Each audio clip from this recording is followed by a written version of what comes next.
The January 6th security footage, those tapes, it belongs to the American people. We have been denied it for years, and now we're going to see it.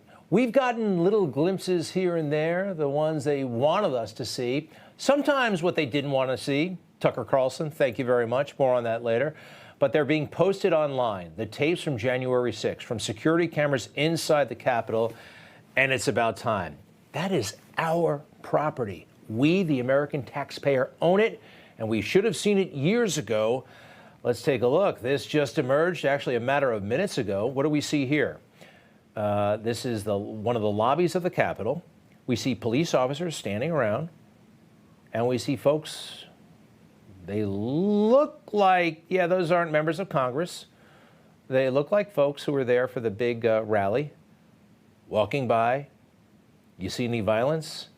You see anything really untoward? I see two cops talking to each other like they're talking about weekend plans. What's coming next? Now, you might see this and say, well, wait a second. They all broke in. They broke windows to get in there. That's actually not true. They didn't all break windows to get in there. Some people were invited inside, and the police officers seemed to welcome them there, right? Look at this. These are the folks going into the Capitol. This is something the January 6th committee never showed anybody, all right? I can't show it enough. This blows open the preferred January 6th narrative, doesn't it? Blows it up entirely. Speaker Johnson, we have you to thank for this, okay? We appreciate it so much.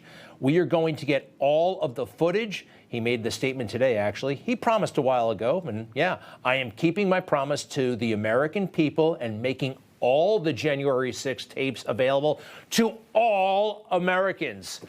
Thank you very much, sir. You know, Kevin McCarthy, his predecessor, he took a half step in the right direction. Do you remember that? He turned over the footage, not to the American people, but to Tucker Carlson. And I like Tucker, and Tucker did a great job with the footage until they said, Tucker, you better stop or else, right? They threatened Tucker Carlson. What he revealed, though, on his show was amazing. Take a look. Virtually every moment of his time inside the Capitol was caught on tape. The tapes show that Capitol Police never stopped Jacob Chansley. They helped him. They acted as his tour guides. Isn't that amazing? Jacob Chansley, the horns guy, escorted by Capitol Police. That happened. At least it's worthy of discussion, don't you think? What happened after Tucker's show? Do you remember? The whole world went nuts. If Chuck Schumer, the majority leader of the United States Senate, would speak this openly, this aggressively, in front of the world, what was he doing behind the scenes? What threats was he making to, say, Tucker's boss? Check it out. Fox News, Rupert Murdoch, tell Carlson not to run a second segment of lies. You know it's a lie. You've admitted it's a lie. Wow. That's pretty intense. Nobody admitted anything. This is footage, security camera footage. The footage doesn't lie. What else did he say that day? We all, Americans of all types and stripes and corners of this country, Democrats, Republicans, independents, need to take a stand and call out Mr. Carlson's conduct for what it is, a dangerous, unforgivable attempt to destabilize our democracy and rewrite the history of the worst attack on our Constitution since the Civil War. Dangerous and unforgivable. Airing security footage from January 6th. You know why? Dangerous and unforgivable? Because it undermines the preferred narrative of January 6th. Remember that? Remember what they put us through? You think they were selective about what footage they aired, how they aired it, how they edited Donald Trump's speech? Of course they were. Tucker Carlson, I have a theory, probably was forced out because of this episode. The majority leader of the U.S. Senate yelling and screaming, it's unforgivable, contemptible. What was he saying to Rupert Murdoch behind closed doors? I'm very proud of this, by the way. This show, me, right? We ran a lot of that footage. Greg Kelly reports Newsmax's flagship show provided the most promotion of any program, more than 37 minutes of coverage, a total exceeding what all of Carlson's Fox colleagues provided combined, because It was and is a huge story. The excuses to keep this stuff private are absolutely pathetic. Oh no, people will know that there are security cameras in the Capitol. That's literally the defense they offer. The bad guys will know where the security cameras are. They already know there's security cameras everywhere. There are security cameras everywhere, but that's their excuse. Sharing that footage is a grave mistake that risks emboldening the supporters of the big lie.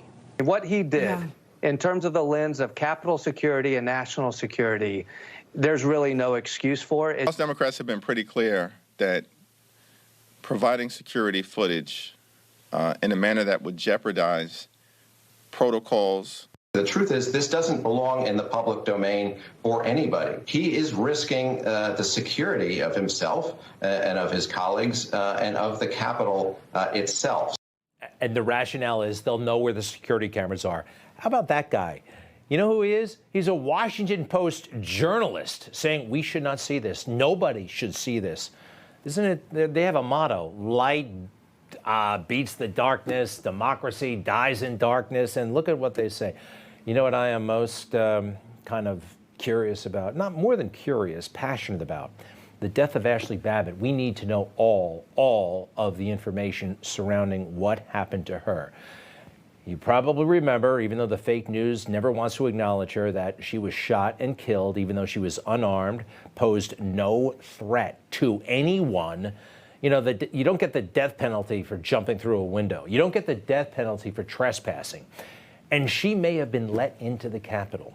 We want to get to the bottom of it. And another reason why I'm kind of glad Kevin Johnson's on duty instead of Kevin McCarthy.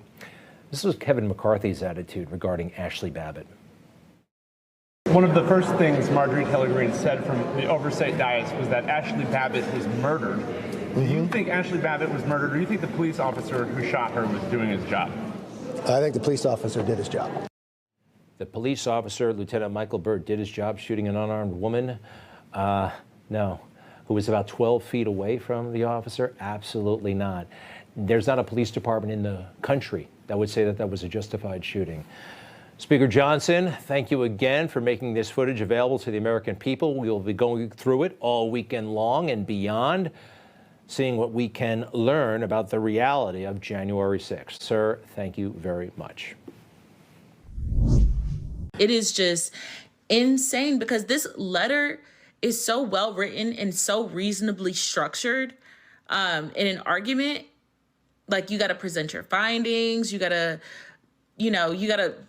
state your cause, all of that. Like, everything he said was valid.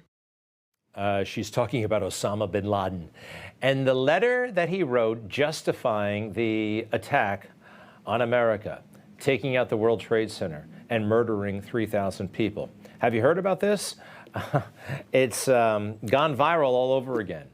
And people are saying, you know what? Osama bin Laden had a real point. All kinds of TikTok users and beyond on social media are rallying around Osama bin Laden right now. Yeah, Osama bin Laden. You know, what has happened to our country? What has happened to our culture? This mass murderer is being hailed as some sort of hero by some of the leading social media influencers. Something obviously has gone wrong, but it's gone wrong very, very fast. You remember the day our Navy SEALs killed this guy, right? It was glorious. Happened in 2011. I remember where I was when I got the news. Maybe you remember. And we saw some really beautiful things. America coming together as a country and celebrating. And you know who's out there in force? America's college students.